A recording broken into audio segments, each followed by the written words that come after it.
Ya, bismillahirrahmanirrahim. Assalamualaikum warahmatullahi wabarakatuh. Kembali lagi kepada Ana Satria Fahmi di pelajaran yang selanjutnya yaitu pelajaran fikih dengan yang diampu oleh dosen Muhammad Ahmad Fauzi yang kali ini Ana akan membahas macam-macam rukun wudhu. Oke, kita tanpa berlama-lama kita langsung masuk saja ke materi pembelajarannya. eh, supaya tidak menghambat waktu pertemuan kita kali ini teman-teman ya. Mungkin di sini kita langsung memulai aja teman-teman ya. Yang pertama, sebelum kalian memasuki materi ini, kalian tahu gak sih apa itu tentang wudhu?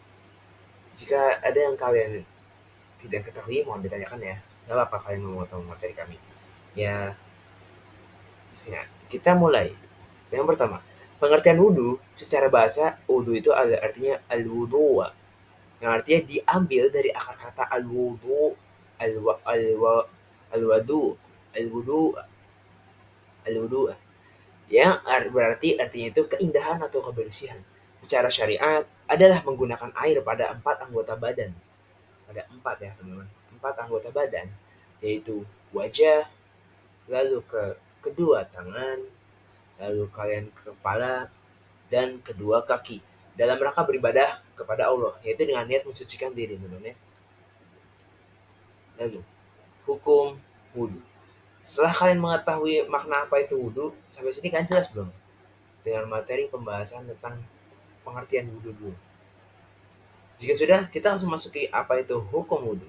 Selanjutnya, hukum wudhu adalah wajib. Nah, hukumnya itu wajib ya teman-teman. Bagi orang yang berhadas bila ingin sholat dan apa yang sehukum dengan sholat seperti tawaf dan menyentuh mushaf, dan dalil tentang wajibnya wudhu yaitu ada pada surat Al-Maidah, teman-teman ya. Al-Maidah ayat 6. Oke, Anak akan membacakan bagaimana sih bunyi dari surat Al-Maidah ayat 6. Karena ini termasuk hanya potongan ayat ya, teman-teman. Tidak beserta lengkap dengan satu ayatnya langsung. A'udzu billahi minasyaitonir rajim. Ya ayyuhalladzina amanu idza qumtum ilas sholati faghsilu wujuhakum wa aydikum ilal marafiqi wamsahu bi ru'usikum warjulakum ilal ka'bayn.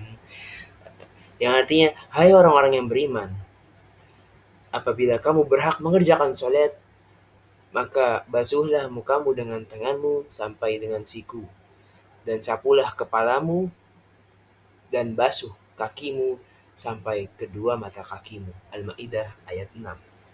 Sampai sini jelas ya teman-teman, sudah ada dalilnya apa itu hukum wudhu. Selanjutnya, rukun-rukun wudhu. Ini dia materi dari intinya itu ya teman-teman. Rukun-rukun wudhu. Yang pertama, membasuh wajah secara sempurna. Seperti yang tadi dalam surat Al-Maidah ayat 6 yang sudah Anda bacakan juga artinya. Yang kedua, membasuh kedua tangan sampai siku. Jadi ini tuh termasuk wajib ya teman-teman ya. Hukumnya seperti hukum tadi, hukumnya itu wajib. Jadi dari semua ini yang sudah Anda jabarkan, ini termasuk hukumnya itu wajib teman-teman. Dan sudah menjadi masuknya rukun. Yang ketiga, mengusap kepala keseluruhan beserta kedua telinga pada surat Al-Maidah ayat 6. Lalu yang keempat, membasuh kedua kaki sampai kedua mata kaki. Dan jangan lupa untuk sela-sela kaki jangan sampai terlewat teman-teman ya. Karena demi kesucian untuk menghadap kepada Allah Subhanahu wa taala. Yang kelima, tertib. Nah, yang ini tuh sungguh penting ya teman-teman. Yaitu berwudu dengan berurutan sesuai dengan yang Allah sebutkan. Yang pertama itu wajah, kedua tangan, kepala, lalu ke kedua kaki. Lalu yang keenam, mualah. Tahu gak sih teman-teman, apa artinya itu mualah? Mualah itu artinya membasuh. Lalu yang selanjutnya, untuk materi selanjutnya setelah rukun itu ada tata cara berwudu dengan sesuai yang diajarkan as-sunnah. Yang pertama, jangan lupa di awal kalian sebelum mengerjakan namanya wudu, kalian harus yang namanya apa?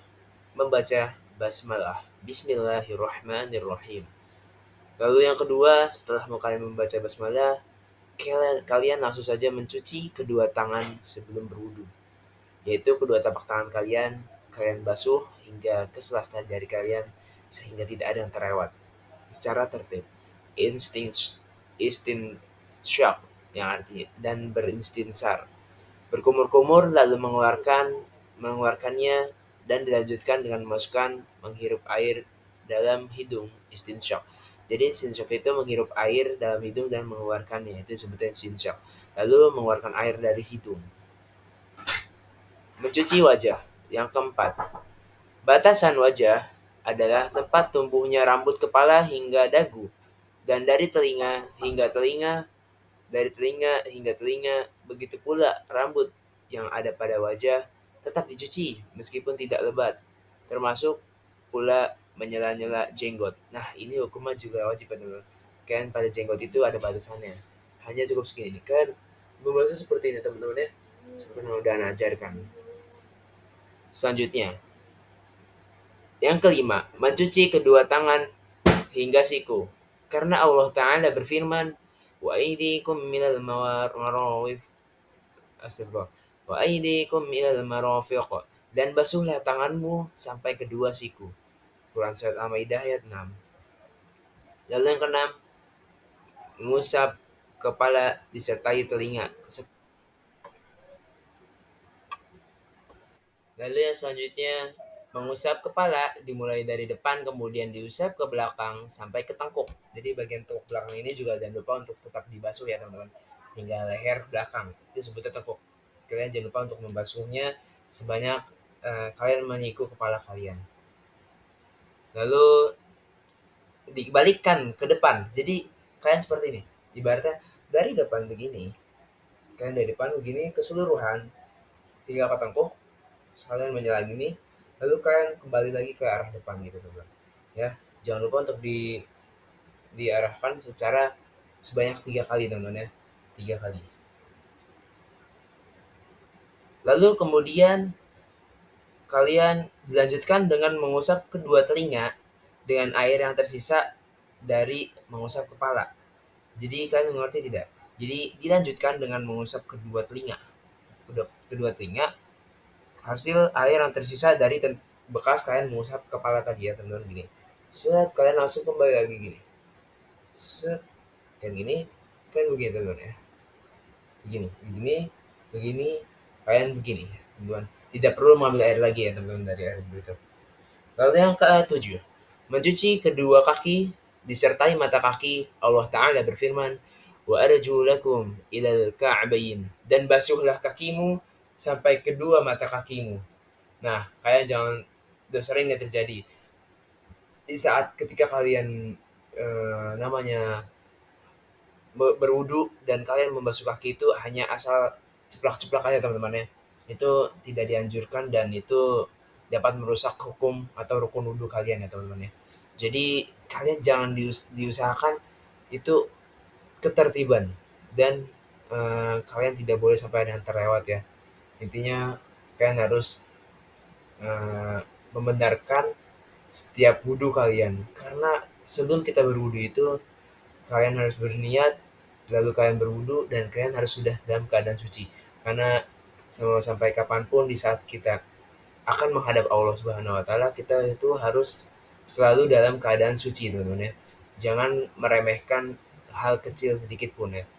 Jadi diusahakan buat kalian, jika kalian telah mengetahui hukum-hukum dan rukun-rukun wudhu dan tata cara wudhu yang sudah Anda terangkan ini, atau jikalau belum, kalian boleh komen, ataupun kalian sudah paham, alhamdulillah, syukur puji alhamdulillah, kalian telah memahami materi yang sudah Anda sampaikan. Jangan lupa untuk diterapkan dan untuk dicoba untuk kegiatan dalam kalian sebelum melaksanakan ibadah kepada Allah Subhanahu wa taala. Jangan lupa untuk tetap berwudu, jaga wudu kalian ya, teman-teman. Mungkin cukup sekian dari pembelajaran kali ini. Singkat cerita, wabillahi taufiq wal hidayah. Syukurna ala istima'ikum wa ihtimamikum. Wassalamualaikum warahmatullahi wabarakatuh.